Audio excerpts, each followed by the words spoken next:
अन्टीमै vote नआर्नेमै मलाई aunty नै नभन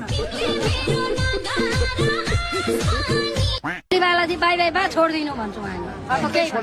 सिधै छोडिदिनु तपाईँ घरमा हरेराम जपेर बस्नु यसरी भन्छु हामी अब हरेराम जप्ने बेला भएन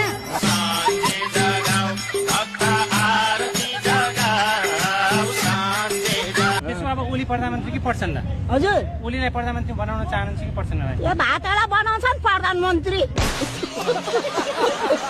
यो भ्रष्टाचारी भातलाई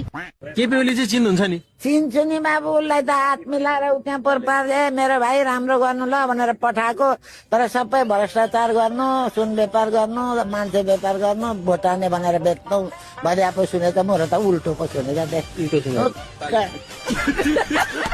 ओलीकै एरियामा बसेर केपी ओलीलाई झापादेखि के भन्न चाहनुहुन्छ गदारी भन्न चाहन्छु के चाहनु है